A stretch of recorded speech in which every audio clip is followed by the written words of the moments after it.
Entre Londres 48 y Seúl 88, el bloque comunista y el bloque capitalista se enfrentaban unos a otros para ver quién era el mejor, al menos en el aspecto deportivo. Para eso entrevistamos a Juan Pablo Gatti, fundador de The Line Breaker y escritor del libro Detrás del Muro. Muy buenas a todos y bienvenidos a una nueva edición de Canapés Olímpicos.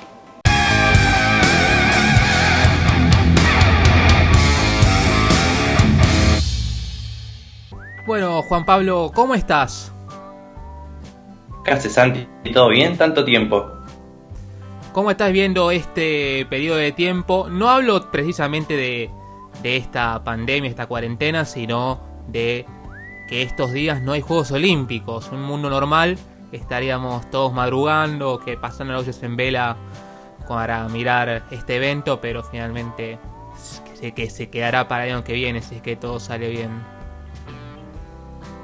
Y la verdad que se siente raro. Ya nos perdimos la Copa América, la Eurocopa, y ahora perdernos los Juegos Olímpicos es raro, es feo, sobre todo porque era un evento que veníamos pensando hace un montón de tiempo, particularmente nosotros en The Line Breaker ya hace muchos meses lo venimos planificando, entonces llegar hasta este momento y que no pase nada, la verdad es que te deja como con un vacío, sobre todo porque los Juegos Olímpicos es mi evento favorito, porque me encantan los deportes, me encanta ver de todo, y que no estén es como que, necesito algo. Pero esperemos que el año que viene esta pandemia cese un poco y nos permita disfrutarlos.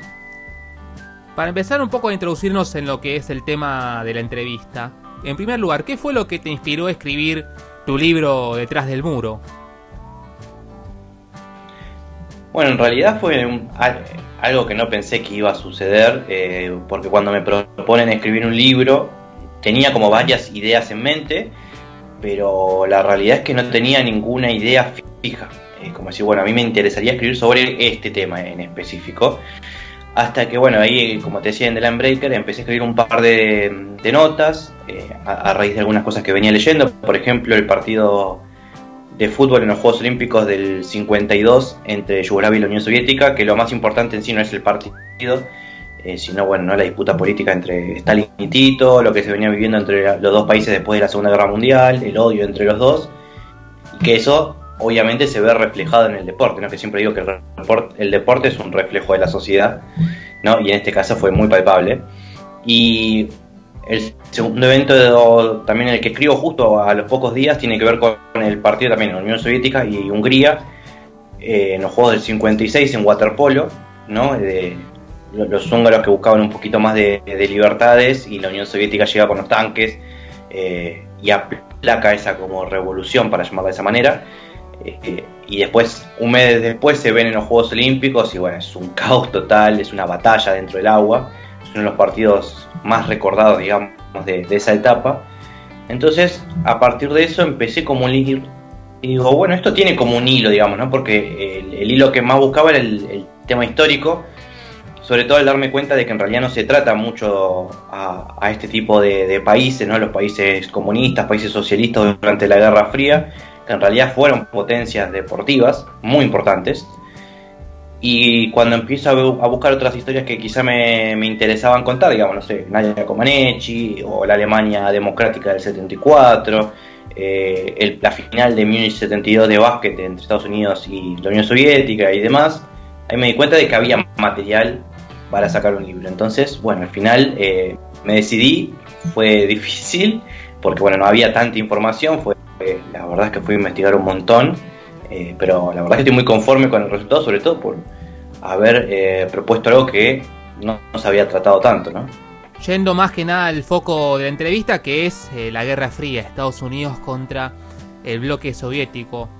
¿Cuánto influyó esta disputa sin armas para la importancia de los Juegos Olímpicos? Porque claro, pasó a ser un mano a mano entre Estados Unidos y la URSS para ver quién dominaba el medallero. Y en realidad, la Guerra Fría, si bien, obviamente no fue un momento muy lindo en la historia de la humanidad, digamos, estuvimos cerca de una destrucción nuclear, lo cierto es que no solamente estos dos países y los dos bloques, digamos, ¿no? El bloque occidental y el bloque comunista, disputa en la parte política, sino también, bueno, esto que siempre se dice, la parte económica, la parte social, la parte cultural, incluso hasta la espacial. Y el deporte es una de las tantas herramientas que tienen los dos bandos para hacerse notar y para también dejar en manifiesto, decir, ¿no?, que en los triunfos deportivos también está el triunfo de un sistema.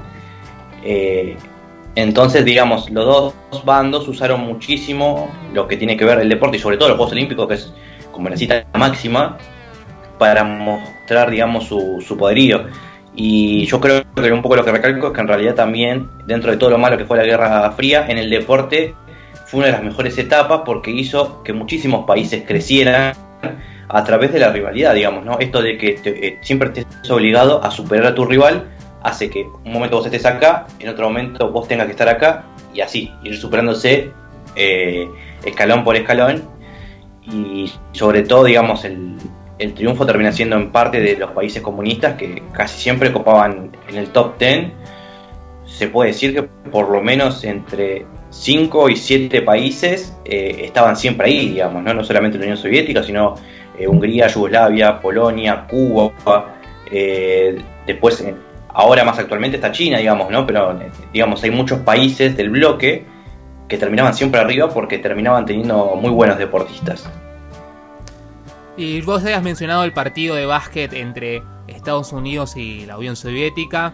Después, bueno, los Estados Unidos tienen casi una especie de contrapartida, que fue el famoso milagro en el hielo, que fue en los Juegos Olímpicos de Invierno que se disputó en los Estados Unidos, Lake Placid, si no me equivoco. Sí. Aparte de esos episodios, ¿tenés algún par entre Estados Unidos y Unión Soviética o alguno de los países de ese bloque que pueda llegar a destacar, que lo tengas como parte de esa saga? Creo que a nivel de equipos, por lo menos, uno de los más importantes es el baloncesto, porque bueno, Estados Unidos, por más que mandase jugadores universitarios, porque bueno, durante toda la Guerra Fría los Juegos Olímpicos siguieron siendo amateur, lo cierto es que los triunfos de la Unión Soviética hacen que, que Estados Unidos hacen que la Unión Soviética se crezca un montón, y ellos se convierten primero en los dominadores de Europa, incluso ganando también los mundiales de básquet, que no eran un evento que le importara tanto a los Estados Unidos. Y después, bueno, llegamos a este momento en el 72, y después en los Juegos del 88 en Seúl también se ve una muy buena rivalidad, y que, de hecho, la derrota de Estados Unidos en semifinales hace que ellos se replanteen el usar después profesionales en el 92, que es lo que termina conociéndose como ese primer Dream Team. Después, en otros deportes, me parece que el vóley es muy importante, digamos, por la aparición, no solamente de la Unión Soviética, que tenía muy buen equipo, sino también el de Cuba, el equipo de China. Por el otro bando, Estados Unidos tenía muy buen equipo también, estaba Japón, entonces había como varias disputas internas ahí. Me parece que son muy buenos y muy interesantes. Y después ya va dependiendo del deporte, digamos, ¿no? Porque en algunos el bloque capitalista seguía siendo muy bueno, sobre todo, por ejemplo, en atletismo, digamos, las carreras cortas seguían perteneciendo en gran parte a este bloque, digamos, Estados Unidos, aparece Jamaica en su momento, sigue estando en Inglaterra, después depende de la categoría, ya empiezan a aparecer también los países africanos, que se empiezan a independizar en esta época. En natación quizá también está más parejo, y en gimnasia los grandes dominadores son los comunistas, las rusas en un primer momento, pero después aparecen, por ejemplo, las checoslovacas, las rumanas, incluso las gimnastas de Alemania democrática. Entonces se arman incluso internas dentro de esos propios países para tratar de ver quién es el mejor, digamos, ¿no? No solamente en los juegos es una disputa entre los dos bloques hegemónicos, sino que también es entre los propios bloques, sobre todo los comunistas, digamos, ¿no? Que había como bastante rivalidad, sobre todo entre los países periféricos de Europa del Este y la Unión Soviética. Has hablado sobre que en algunos deportes predominaron los soviéticos, y en este caso uno de esos fue el fútbol. Sin embargo, ese dominio en el cual hubo muchos, la Unión Soviética ha sido campeón con Lev Yashin, Polonia en los 70, entre otros ejemplos, pero más allá de justamente el tercer puesto de Polonia en Alemania Federal 74, eso no se tradujo mucho en mundiales. ¿Crees que el hecho de que los Juegos Olímpicos fuese una competencia distinta haya influido con los mundiales que ya eran todos profesionales, por así decirlo? Y primero hay que dividir que esto, justamente, los juegos eran todos amateur hasta el año 88, que se empieza a flexibilizar, y en el 92 se termina de liberar esa profesionalización. Y como sabemos,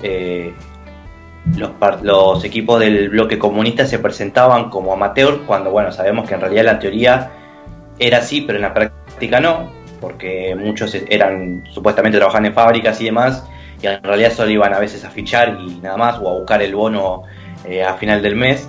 Entonces había una ventaja muy grande con países que tenían que disputar con juveniles o con jugadores de segunda división. Entonces por eso se ve ese predominio, ¿no? De Yugoslavia, de la Unión Soviética, de Polonia, Bulgaria, Alemania Democrática. Es un momento que ellos aprovechan y terminan hegemonizando el fútbol. En los mundiales, en realidad lo que pasa, siempre hay varios factores, y tendría que hacerse un video en específico para hablar del tema, pero todos los países son profesionales, entonces ya te estás enfrentando a selecciones de muchísimo nivel. Sin embargo, el bloque en realidad hizo muy buenas participaciones, pero lo único que le faltó es justamente el título, ¿no? Porque Checoslovaquia salió subcampeona, Hungría en el 54, una selección maravillosa. Checoslovaquia lo mismo en el 62, la Unión Soviética llega a semifinales en el 66, y después podemos seguir contando. Polonia, en los 70 y en los 80 se convierte en una de las grandes selecciones. Después a nivel de clubes aparece el Dinamo de Kiev, y aparece el Magdeburg, el Dinamo Tbilisi y muchos otros, pero obviamente te tenés que enfrentar a equipos, Brasil, Países Bajos, Alemania, Argentina, Italia, que tienen otro calibre, y en los mundiales a veces les fallaba algo, siempre pasaba algo que, si bien algunos hablan de la mano arbitral, como una mano negra en contra de estos países, también es eso, es una cuota de suerte, ¿no? Hungría iba ganando 2-0 y Alemania se lo da vuelta, es lo mismo que le pasó en su momento a Países Bajos. La Unión Soviética siempre tuvo muy buenos equipos, pero terminaba fallando cometía algún error, y ese error los terminaba mandando en casa, o también se dice que no eran equipos tan imaginativos. Entonces eso hace que países mucho mejor armados los terminen superando. Entonces me parece que esas son algunas de las claves. Obviamente hay muchas más, hay que ver el contexto, pero lo más importante es que en los Juegos Olímpicos, al ser todos amateur, ellos utilizaban a casi todos sus jugadores de la selección mayor contra, ya te digo, equipos que llevaban a juveniles, a jugadores de segunda división, a jugadores de primera que no tenían tanta relevancia. En cambio en los mundiales te tenés que enfrentar a lo mejor, y lo mejor era lo mejor, y además había pocas plazas para clasificarse, entonces muchas veces te tocaba un grupo clasificatorio, no sé, por ejemplo con Alemania Federal, u otro grupo, no sé, con Inglaterra, Italia, por ejemplo. Entonces ahí es muy difícil, ¿no? Sin embargo, ya te digo, para mí hicieron muy buenos mundiales, pero les faltó esa pizca de suerte que han tenido otros países. Y respecto, al tema fútbol, lo más irónico de todo es que Estados Unidos nunca, salvo estos últimos años, pero ya con la cortina de hierro caída y dejando de lado las épocas de la NASL, pero nunca apostó firmemente al fútbol como para, hacer un mano a mano entre ambos. Creo que ellos ya dieron la batalla por perdida, aparte de que no creo que hayan visto a la FIFA como un ente tan poderoso como terminó siendo, como contrapeso del Comité Olímpico, por armar una disputa que en realidad no es una disputa. Pero dejando de lado eso, habías dicho que esa Guerra Fría, dejando de lado que estuvo todo como un ambiente muy tenso a punto de estallar, hizo que ambos países mejorasen. Pero algo que me llama la atención es lo que sucedió en la RDA con varios atletas que han tenido un doping que es una especie que usaron distintas técnicas como para que no salten los controles, pero que realmente ha modificado incluso la vida de varios de esos deportistas. Incluso uno tuvo disforia de género, si no me equivoco. Sí, también esa es otra de las cuestiones, ¿no? Es innegable que también en varios de estos países como también en los capitalistas, ya hay que hablar, por ejemplo, de Ben Johnson en el 88 y fue lo mismo, solamente que bueno, al estar más escondidos, si se quiere, tenían mayor planificación para estas cosas, y la RDA, que era un país que no superaba los 16 millones de habitantes, ha llegado a estar tercero en un medallero olímpico, o incluso segundo. Es una locura eso. No en todo se ha dado el dopaje, porque también después, obviamente, de las cosas que fueron saliendo a través de la desclasificación de los archivos una vez que cayó el muro, queda como que bueno, todo lo que se hizo fue mentira. En realidad también hubo un plan sistemático para buscar talentos y demás, pero es innegable que los atletas de laboratorio tuvieron mucho que ver, sobre todo, digamos, en atletismo y natación, digamos, que es donde se utiliza muchísimo el cuerpo, el físico, la durabilidad, y se han experimentado con un montón de cosas. Obviamente eso mejoraba los números de los atletas, pero en otros casos también les terminaba causando problemas muy serios, digamos, muchas, sobre todo en lo que son las mujeres, han quedado infértiles o han tenido hijos que han nacido con malformaciones, o incluso lo que vos decís también, ¿no? Han tenido disforia de género justamente por la testosterona que se utilizaba. Entonces es lo mismo, digamos, es un poco lo que pasa ahora con Rusia, lo que se va viendo, ¿no? El dopaje de Estado es algo que trasciende solamente a las farmacéuticas, sino que hay un engranaje mucho más grande. Ya digo, no fue en todos los deportes, porque sería minimizar los logros que ha hecho este país, pero sí es cierto que muchos de esos logros y muchas de las marcas mundiales están sospechadas justamente por este dopaje. La última pregunta es respecto a una ucronía que tengo, porque bueno, después de la caída del muro se unió Alemania, se disolvió la Unión Soviética, se disolvió Yugoslavia, y también se aceptaron profesionales. Más allá de que hubo una cierta flexibilización en Seúl 88, principalmente con el tenis, que hubo tenistas profesionales, que bueno, que se posibilitó el regreso de la disciplina a los juegos. ¿Vos crees que si no hubiera caído el muro se habría hecho igualmente la cuestión de los deportistas profesionales en los juegos, o era simplemente esperar a que el fin del comunismo, al menos en Europa, tuviese lugar como para que se produjesen esos cambios?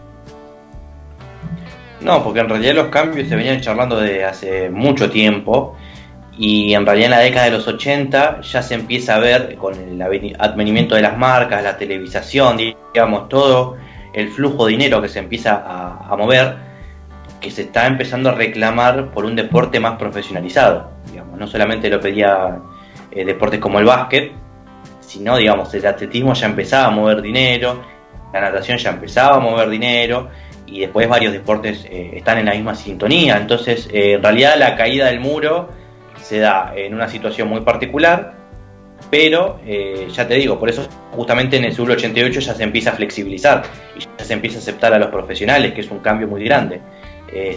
Pero no tiene nada que ver, digamos, una cosa con la otra, sino que bueno, justo se dio la casualidad que un par de años después se cae el muro, se desintegra la Unión Soviética, Yugoslavia, empieza la guerra, en Checoslovaquia también se disuelve, que era un país muy importante. Así que creo que en realidad lo que hubiese pasado de no caerse el muro es que bueno, se hubiesen tenido que adaptar a las nuevas reglas. No creo que hubiese cambiado mucho en estos países. A lo sumo quizás les hubiese pagado un poco más, pero no sé si hubiese habido un cambio radical. Sí, lo que termina convirtiendo en un cambio radical es que muchos de esos países que eran potencias se dividen en muchos fragmentos, entonces les cuesta muchísimo volver a esa situación de estar allá arriba, justamente porque no es lo mismo solamente competir como Rusia que competir junto con Ucrania, competir con los países bálticos, competir con los kazajos y demás. Digamos que cada provincia soviética tenía su fuerte en algún deporte en particular, entonces eso se aprovechaba para el resto, digamos, no lo mismo que no mismo República Checa y Eslovaquia por una parte, que toda una Checoslovaquia que sacaba también mucho más países, o lo mismo que Yugoslavia. Y además ya vimos que con el ejemplo de China, digamos, ¿no? Que China, si bien se dicen que son una democracia, pero que en realidad no lo son, o no lo son tanto, han invertido tanto en deportes que ya están luchándole de tú a tú a Estados Unidos. Así que en realidad me parece que hubiesen seguido la misma tónica, y es más, creo que con una China más fuerte, también los países hubiesen invertido todavía mucho más dinero para no verse relegados por el gigante asiático, ¿no?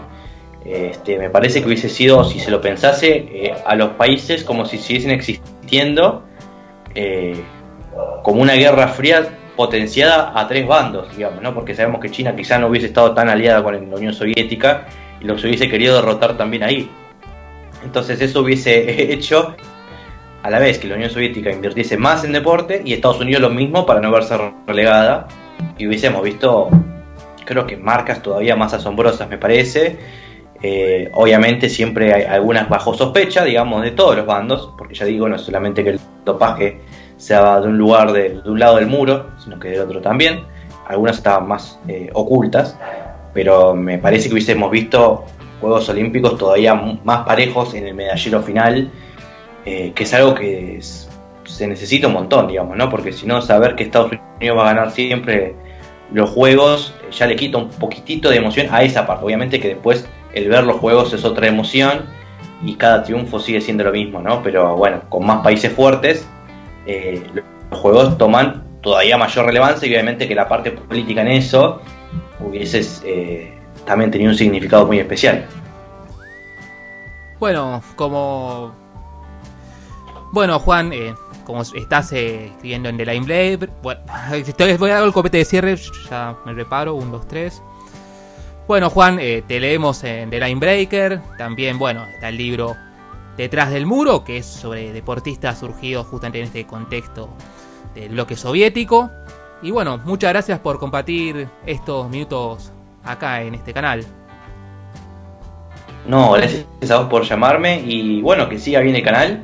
Me gusta que haya canales en YouTube que sean polideportivos y no solamente que se hable de fútbol, que en realidad para eso ya hay muchos canales, pero se necesita todavía darle más importancia a otros, y lo estás haciendo muy bien, así que espero que sigan con este trabajo en crecimiento. Hasta acá llegó el video, como siempre, comenten, compartan, denle like, suscríbanse al canal y síganme en las redes sociales. Muchas gracias y nos estamos viendo.